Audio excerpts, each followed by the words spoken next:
کبیر کی ایک روایت آپ کو سناتا ہوں، تفسیر کبیر کی ایک روایت ہے، سن لیجئے۔ حضرت سیدنا عیسیٰ روح اللہ علیہ السلام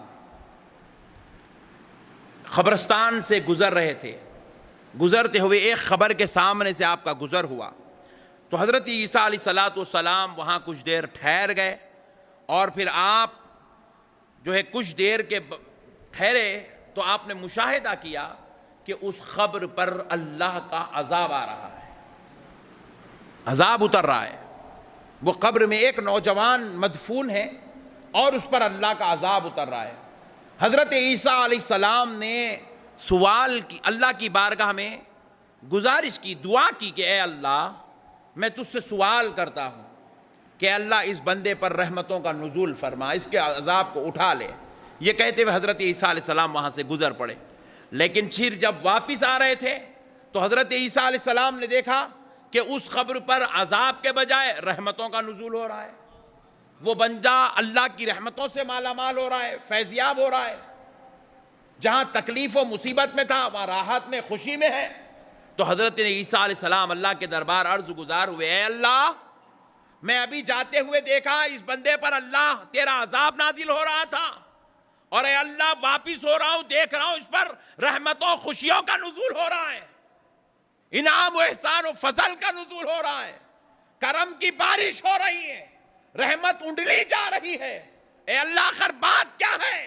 تو حضرت عیسیٰ علیہ السلام سے پروردگار عالم نے فرمایا، اے عیسیٰ جب یہ بندہ انتقال کر گیا تھا تو اس کی بیوی امید کے ساتھ تھی، خوشخبری تھی اس کے پاس، اس کی بیوی حاملہ تھی، پریگننٹ تھی، اور یہ بندے کے انتقال کے بعد اس کا بیٹا دنیا میں پیدا ہوا، اور آج وہ بچہ 4 سال 4 مہینے کا ہوا تو اس کی ماں نے اس کی بسم اللہ خوانی کی مجلس رکھی، اور وہ بچہ اپنی چھوٹی چھوٹی زبان سے بسم اللہ الرحمن الرحیم کی تلاوت کی ہے، بسم اللہ الرحمن الرحیم کی تلاوت کی، اور عیسیٰ اس کے بچے نے مجھے رحمان اور رحیم کہہ کر پکارا تو میری رحمت نے مجھ کو آواز دیا، اے اللہ جو تجھے رحمان اور رحیم کہہ کر یاد کرتا ہے تو اس کے باپ کو عذاب کیسے دیتا ہے؟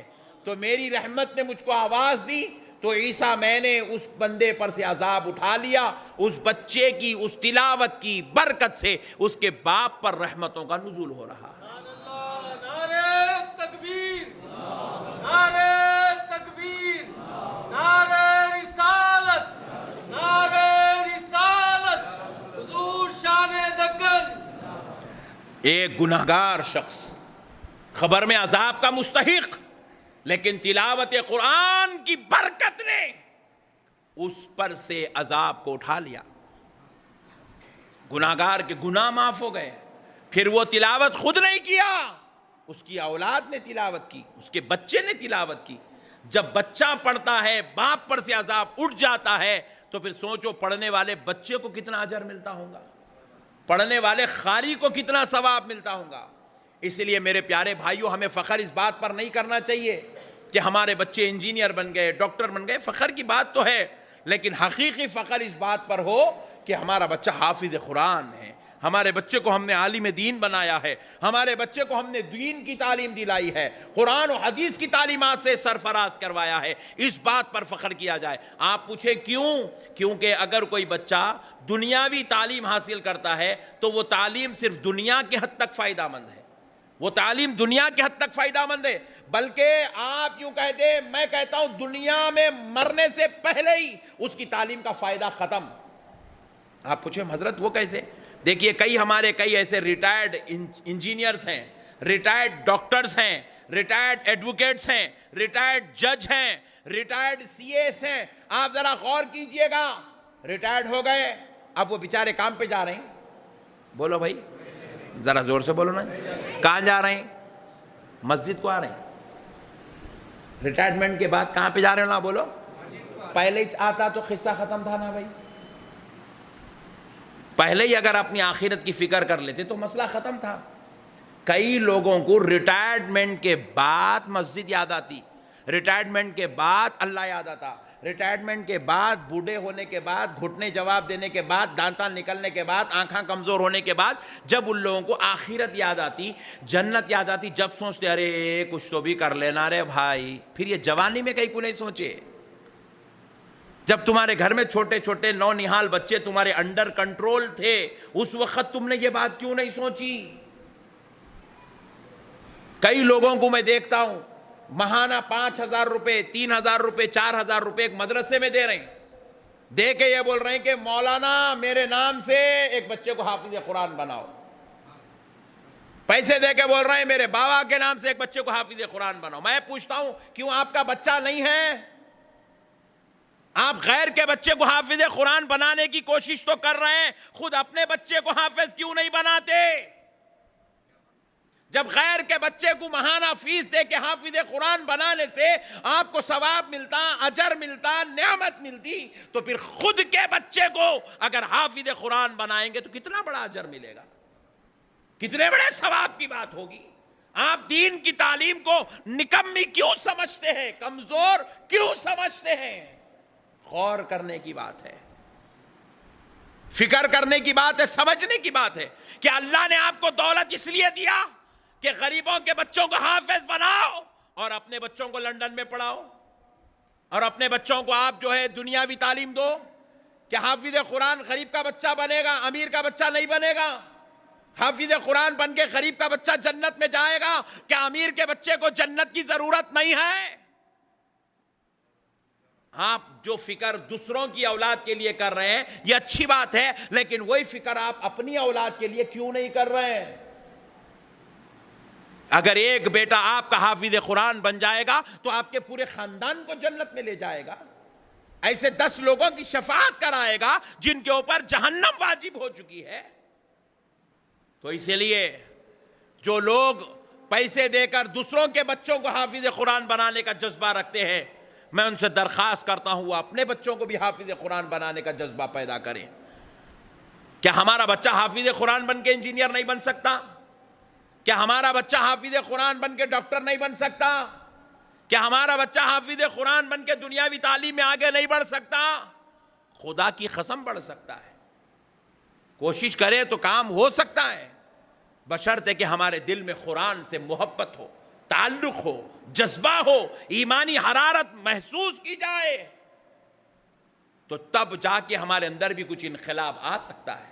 میرے پیارے بزرگوں اور دوستو، میرے پیارے آقا رحمت للعالمین صلی اللہ تعالیٰ علیہ وآلہ وسلم کے ایک اور حدیث پاک آپ کو سناتا ہوں تاکہ ایمان مضبوط ہو اور آقا علیہ الصلوۃ والسلام کے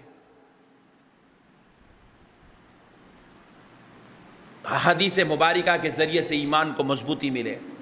میں نے قرآن شریف کی جو آیت خطبے میں پڑھی وَنُنَزِّلُ مِنَ الْقُرْآنِ مَا هُوَ شِفَاءٌ وَرَحْمَةٌ لِلْمُؤْمِنِينَ، ہم نے قرآن کو مومنوں کے لیے رحمت کیسی ہے آپ نے اب تک تو سن لیا، وَشِفَاءٌ اب شفا کیسی ہے یہ بھی سن لیجئے.